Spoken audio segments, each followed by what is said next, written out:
Hey, talk about the day that has gotten away from us. Shit, it's almost 1 o'clock already. Woke up this morning, the sun was shining, it was gorgeous out. Oh man, was it nice out. No wind, just one of those perfect days, 35 degrees. Well, I'm on call this week, and doesn't the on-call phone ring? So that took up half the morning. Then, of course, dump runs and a little bit to do at my sister-in-law's house. But we're going to try to get something done. I got a top plate sitting on horses right now that I'd like to get finished off and put up on the second floor. Because after that, I really would like to get some more queen posts cut up and put up above. Because once we get the next two top plates on, we're going to start setting queen posts until I can get my logs on the sawmill so we can finish milling up top plates. But anyway, I figured I'd record the intro in here because it's just, no wind. It's kind of pleasant if you can hear over the old lumber wagon here. But anyway, stay tuned. Hope you enjoy it, and I'll catch you on the other side.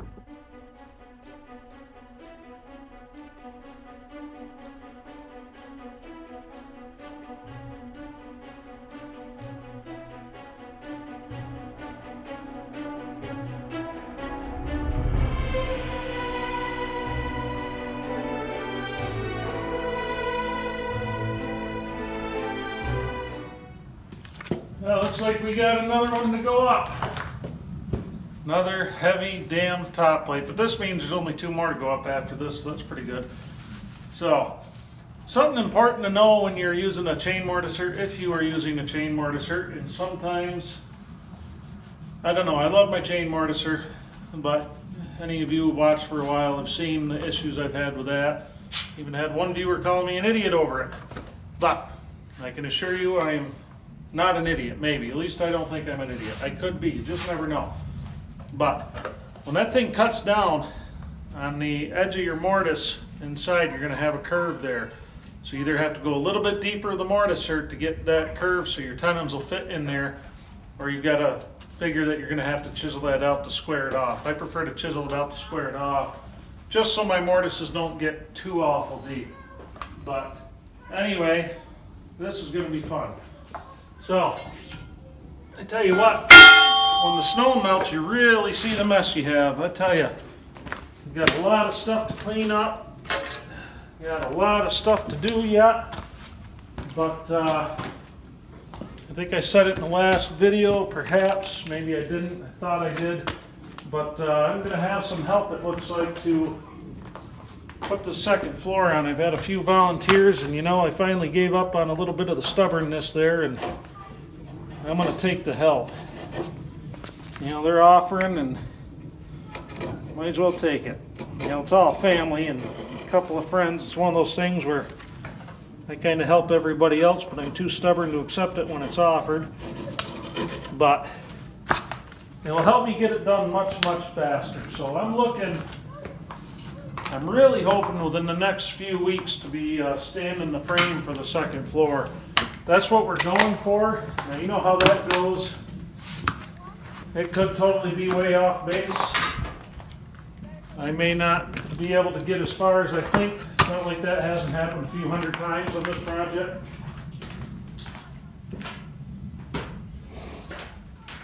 Yeah, snow melted in here, and all the wood chips from the winter, is just everywhere, and they're frozen in pretty good too, which kind of funny, but it is what it is, I guess. Boy, they don't get lighter.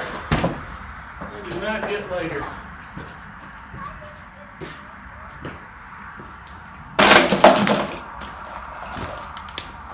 So happens when you have junk, you trip over shit. But these logs here have actually been very handy for doing this. For getting this stuff off of here.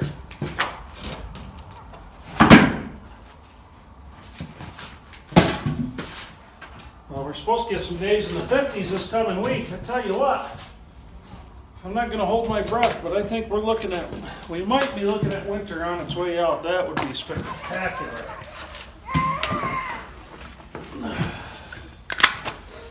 Well, Well, you've seen it a few times. We're going to do it again. We're going to get this thing up there, and then I'm ready to put these two on. We get these two on, like I said in the last video, we'll mill these logs once I have the tractor going to get the remaining top plates. We only need 2 more after this one up there. So we start getting those queen posts on, and I'm excited for that.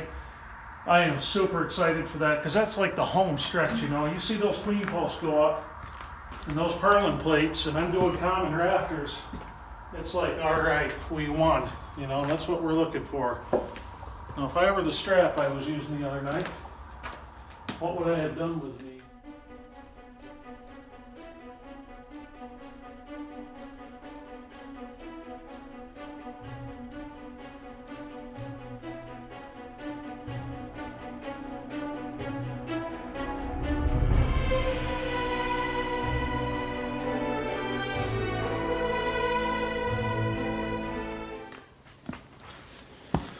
Alrighty, let's see how the Amish did milling these guys up.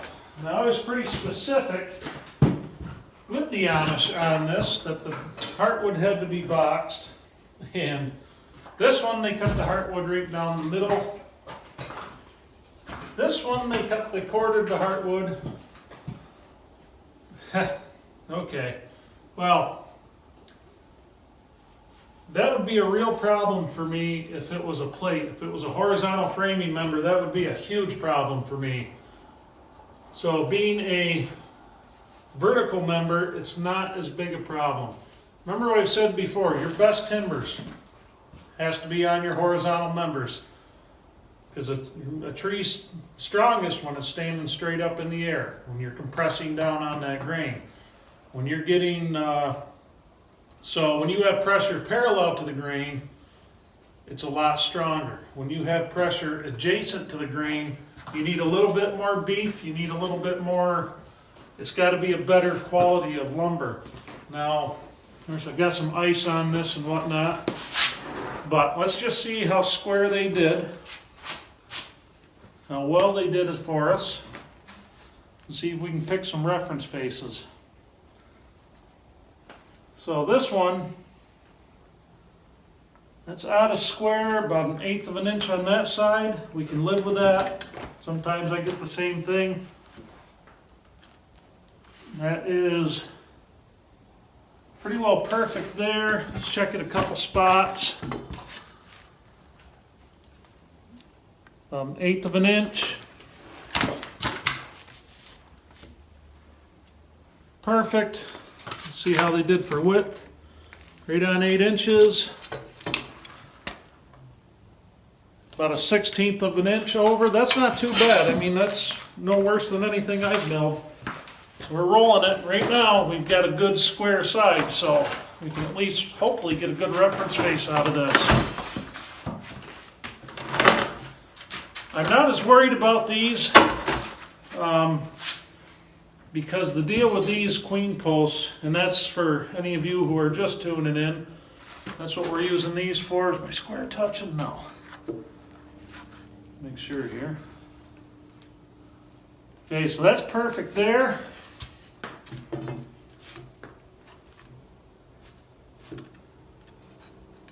Now, let's see here. Oh, we got a little crown right there.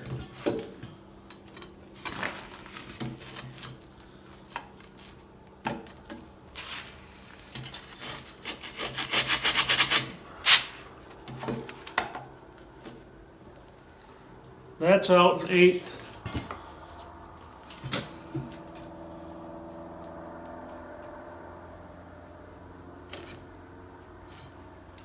But that's pretty good there. I mean, it's not. I'm gonna be irritated here or what? I mean, it's nothing we can't deal with though. It's not like we're 1/4 of an inch out of square on this thing or something like that. I mean, we can live with this little bit. I just kind of want to see how well their circle mill did. So that's really good there. We've got a really good adjacent face on both sides to this. Remember, that's what I'm looking for. That's pretty good. Tell you, even on their circle mills, I'm getting a little deviation on the knots.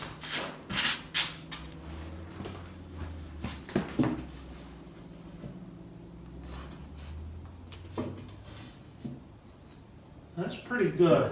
I think what we're going to do, we're going to make this right here, we'll make this our reference face, so I have 3 sides here that are pretty good. So what we're going to do, the tying members of they're going to hold our queen post together. I'm going to have them fit into this side, so this reference face here will end up pointing inside towards the building.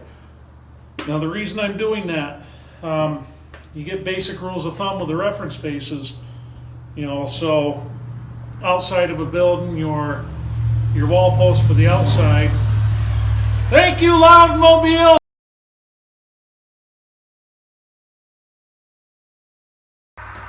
Anyway, I hate that. When I'm right in the middle and you get some asswipe drives by with a friggin' muffler half falling off, some 1980 friggin' truck, with a 12-pack of Jenny Light in the back of it, you know what I mean? It's always somebody like that around here. I think that's everywhere you go on this planet, though. Could have even been me at one point in life.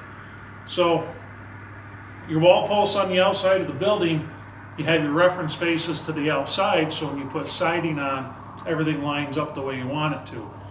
Same thing with, like, say, your top plates on your top of your walls. Reference faces up so that your rafters all sit the same, so you don't have any of this crap going on. Tie beams, reference faces up so that your second floor flooring hits that where it needs to go. But for these, I don't have any flooring, any siding, anything like that. So I can pick the side of this thing that's going to be easiest for me to work with, and that's easiest for me where I have the most joints is going to be on the reference or to the inside of the building. And so when we do our 1-inch housing for those tying members, if you remember from quite a few videos back, when we cut some of these tying members, my 1-inch housing is going to be on the reference face, and my braces are going to be on the reference face as well as my adjacent faces. So that's not a bad deal. We can live with that. So we're going to use this as our reference face.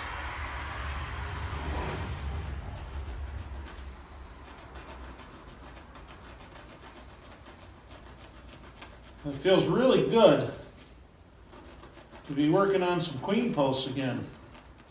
These queen posts and tying members for the queen post are amongst my easiest to cut. So I'll get another mark down here where I can see it. That's what you guys signed up for, right? To watch some guy draw on wood? Okay, let's see how this other one stacks up. I'm a little bit pissed off about the hardwood not being boxed. I was pretty specific about that. That was one of the things that was very important to me. So I may be having to talk with them if they want me to buy any more, or otherwise I'm going back to the woods to get what I need. I mean, how many times have we discussed this? And I know there's a lot more viewers now than there was.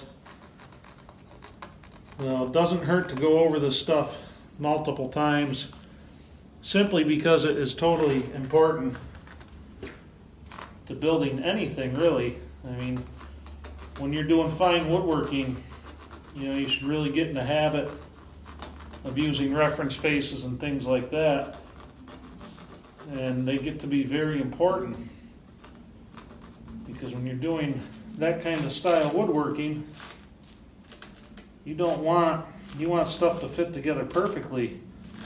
And your equipment could be set up perfect, your saws could be cut just as square as anything, but that little deviation in the lumber you get, even from a sawmill, where everything's, you have machine detents and things like that, even coming out of there, you're going to get lumber that's out of whack. Stuff that's kiln dried could get out of whack. You can get some crowns and warps in there that you didn't plan on. And or lumber that's cupped slightly. So you always use reference faces pretty much when you're dealing with anything with wood. Do I always follow my own advice on that? No, I don't, and I should. And I'm a big hypocrite for sitting here telling you how important it is.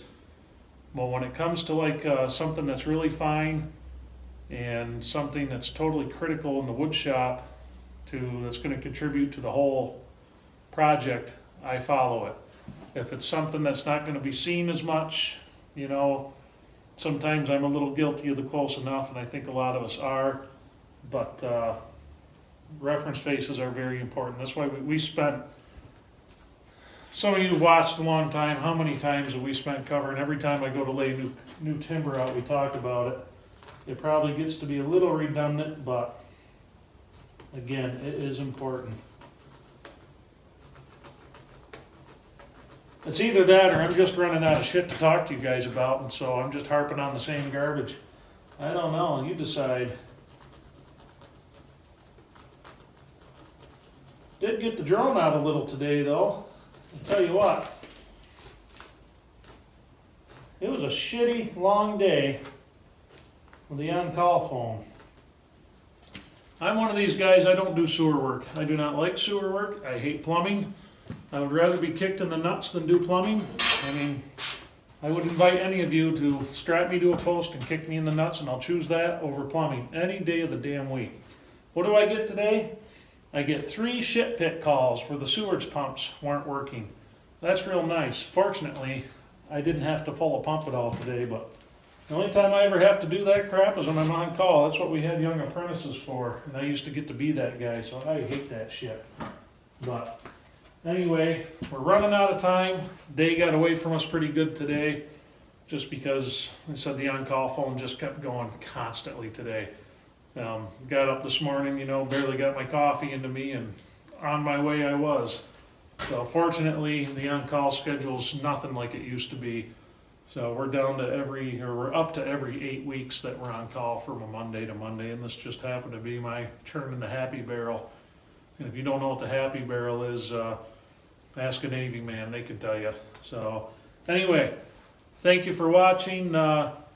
Just so you know, I have revamped the website. That's all redone now. So check it out. It's tradesmanoffgrid.com. I did have John Collado ask me what tradesmanoffgrid.com was. Didn't realize I had a website, and he wondered if I was planning to go off grid here.